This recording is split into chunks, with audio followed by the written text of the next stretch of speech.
I'm not afraid to admit that when the Lumix S1 Mark II was first announced that I was one of its biggest haters. And since I got the opportunity to try the Lumix S1 Mark II, my opinion on it has flip-flopped faster than my performance in the bedroom, or even faster than how fast the Smallrig TRIBEX SE Tripod sets up. Yes, as a decades-long Sony douchebag trash shooter, I have to admit that the Lumix S1 Mark II is indeed the best camera I've ever used and ever owned. Mind you, this is only comparing it to cameras that I've actually used, which probably the best is the Sony FX3. Although yes, I have made a bunch of very positive videos for the Lumix S1 Mark II, none of the videos were actually sponsored by Lumix, and neither is this one. This video does have a sponsor, however, and that is Smallrig, who sent me this Smallrig in collaboration with PotatoJet TRIBEX SE Tripod to try and review. This tripod is known for its quick releasing hydraulic system that enables you to quickly release its legs with a simple squeeze of the handle that was originally introduced in the standard TRIBEX tripod. The one I have here is the Smallrig TRIBEX SE, which is slightly smaller and lighter, making it easy to carry but also quite a bit cheaper at only $399, including a standard fluid video head. It is great as it could handle my Lumix S1 Mark II rig that has a V-mount attached to it. I have to do this to the Lumix S1 Mark II because one of its weaknesses or flaws is that its battery life is absolutely atrocious while using more of its demanding video features, such as 6K 3x2 open gate, which I am using right now to film this video. Although battery life is one of its weaknesses, one perceived weakness I am not going to discuss in this video is the lack of lenses for the L-mount system.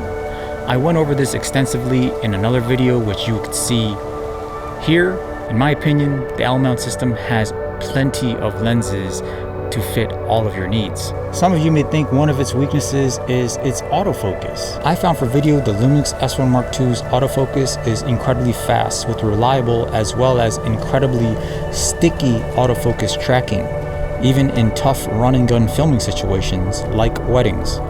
I filmed 9 weddings with the S1 Mark II the past 4 months, and it has actually outperformed my Sony FX3 and Sony ZV-E1 in real-world situations based on my use. It even focuses perfectly fine with non-AI built-in object tracking items like flowers or dresses at a wedding.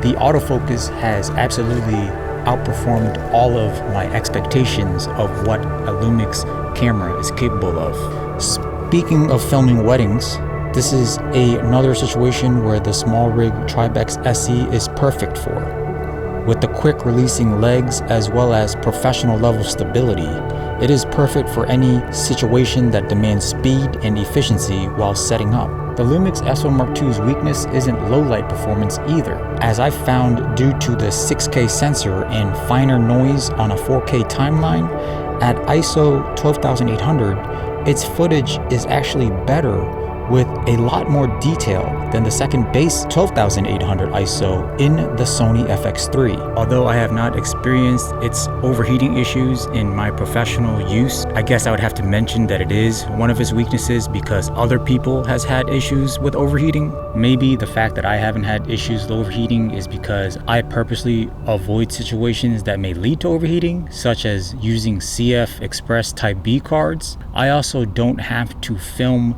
in 90-degree plus direct sunlight weather that often. Again, Lumix is currently working on a fix for this overheating.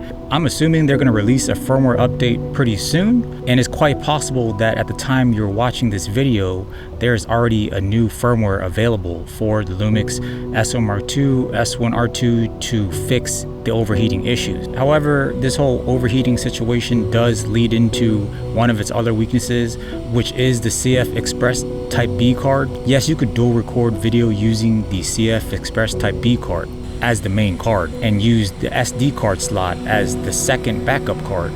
However, if you are avoiding using the CF Express Type B card due to overheating, you essentially lose out on any dual card recording feature with the Lumix S1 Mark II.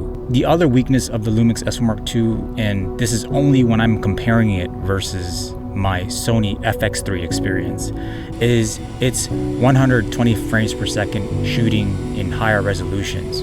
The Lumix S1 Mark II crops in a lot more in full frame when filming 120 frames per second, but it also has a slight drop in image quality, and you lose the ability to select AF tracking objects. However, you can still use subject tracking using 96 frames per second, allowing you to slow the video to 25% speed versus 20% speed of the 120 frames per second, which I think is a decent compromise if you're looking to maintain subject autofocus tracking while getting super slow motion with high resolution. You can get an image quality boost when you film 120 frames per second in APS-C crop mode.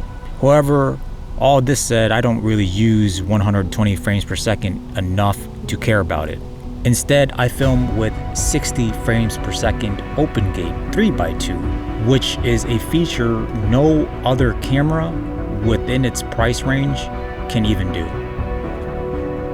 When I go about filming these shots by myself, my time is very limited, as I'm actually trying to get chores done, but also documenting and filming these shots while the lighting is still good.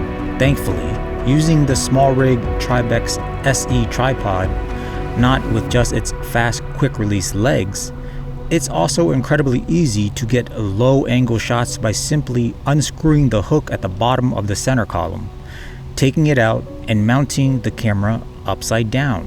All you have to do is stick the rod into the hole, which I hope a lot of you gentlemen are accustomed to doing, especially if you are over the age of 18. Do you always need a tripod with quick release legs? No, but it's nice to have. Do you always need the ability to record open gate? No, you don't, but it's surely nice to have. Overall, the Lumix S1 Mark II's strengths far exceed any weaknesses it has for me.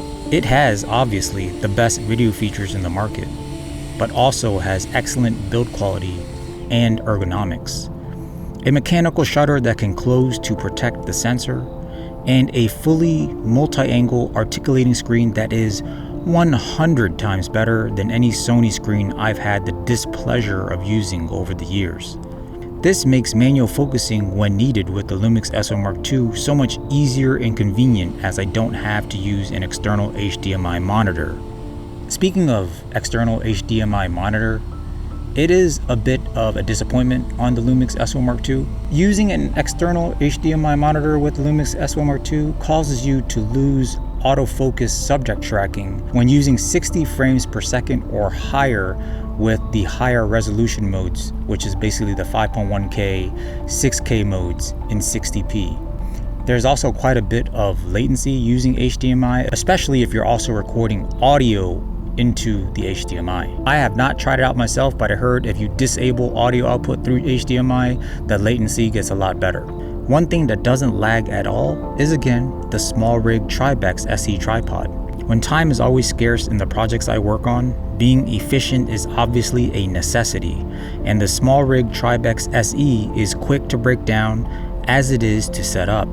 Simply squeeze the hydraulic handle and the legs collapses right back for storage. Sure, the Smallrig TRIBEX SE Tripod isn't quite small enough to be considered a travel tripod, but with its pro level stability and of course its quick releasing tripod legs, in my opinion, it is the best pro tripod in the market.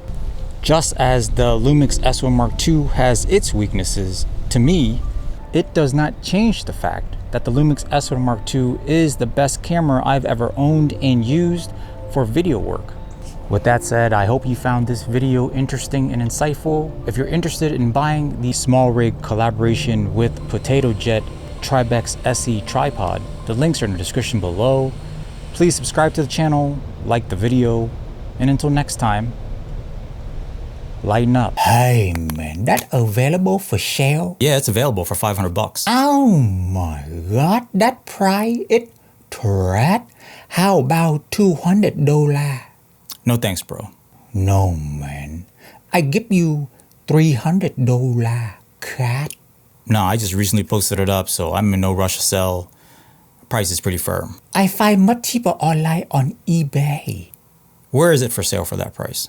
Let me show you. Only $400. First of all, the condition of that item is not the same as mine. It is missing a bunch of stuff, and according to the seller, it is actually broken. How about you ship to me $450?